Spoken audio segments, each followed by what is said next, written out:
Alright, so it is Wednesday now, and we are going to do a little bit of calculus actually. So I know you guys are excited about that. It's really easy calculus, but you can tell people you're doing calculus today. We're going to be finding derivatives. Again, this will apply a little bit later on, kind of bring it all together with the graphing piece, graphing polynomials. So we'll use what we did Monday and what you quizzed on yesterday, which I'm sure you did outstanding on, of course.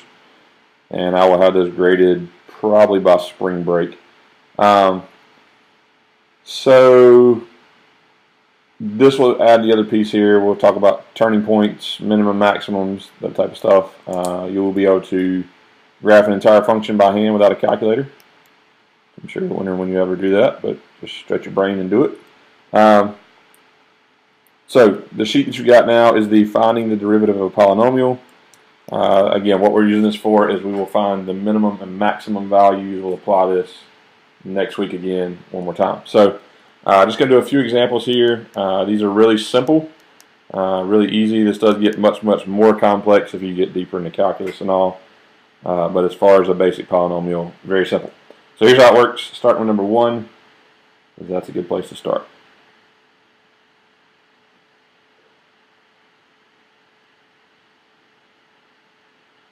Alright, 5x cubed minus x squared minus 5x plus 1.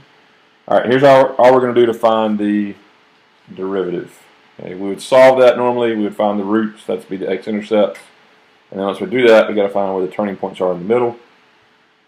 So the exponent and the coefficient come into play here. So the exponent being the power, the coefficient being out front.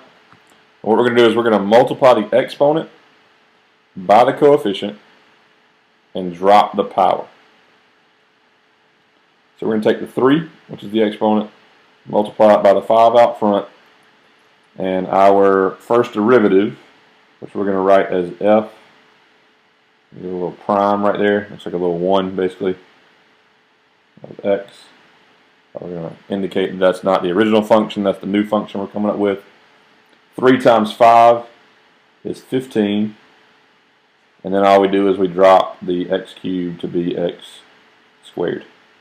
Okay. And then we follow the same pattern. So we're going to take the 2 that's here. There's an understood 1 out front of that x. So we go 2 times 1. It's really a negative 1, I guess. So 2 times negative 1 is negative 2. It was x to the second. When we take the first derivative, we drop it by a power, so x to the second drops to x to the first. And then the last term that we'll have here is going to be, we'll talk about the constant here in a second, but we go 1 times the 5, which will be a negative 5 there. All right, it's going to give us x to the 0 if we drop that by a power, but anything to the 0 power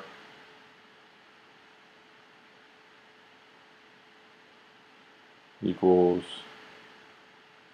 1. So since anything to the 0 power equals 1, we basically have x to the 0 power, which is 1. 5 times 1 is 5.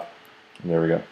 If we do this one, this last one, that's a 0 because there's no x there. 0 times 1 is 0. There's no need to bring it down. So what's going to happen is we're going to drop these constants off. Not even need to write them. All right. So for the derivative, it'll drop off there. We won't need it. We still don't want to mark it out, so we'll go back and do some substitution once we get our answer. We'll go to the graphing piece of this. So don't like mark it out or anything at the beginning. Just don't bring it down to the next line. And that's your derivative. That's it. Okay. And what we've done is we've taken this from a cubic function down to a squared, which is a quadratic.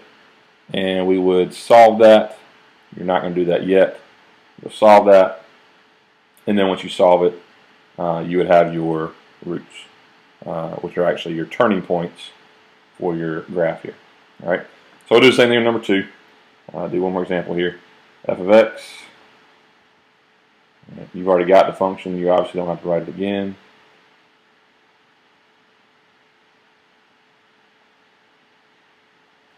So we take 3, multiply it by the 5 out front. It's going to give us 15.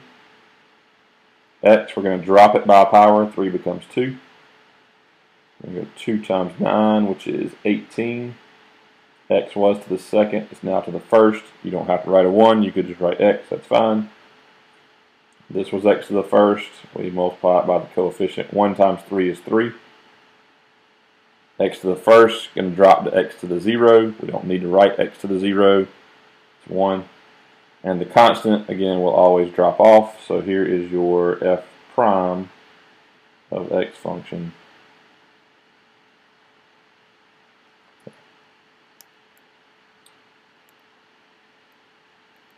Alright, and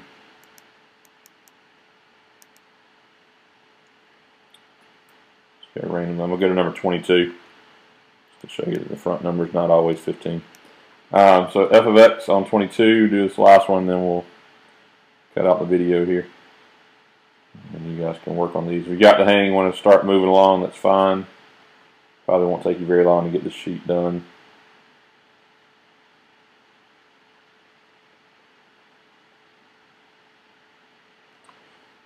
Alright, so we take our power, 3, times the coefficient f prime of x. 3 times 15 is 45. And the power drops by 1. 2 times 32. 2 times 32, 64. X to the second times X to the first. Understood 1 here. 1 times 18 is 18. X to the first becomes X to the 0. Don't need to write X to the 0, just leave it. Just the 18, and the constant again will drop out because it's already X to the 0. And that is your derivative. Okay. Let's see, Thursday when you guys come back in, you're going to have a quadratic formula review sheet. I worked out some of those. That's x equals opposite of b plus or minus square root b squared minus 4ac all over 2a. Sing the song, give you a second. Ready to go if you're singing.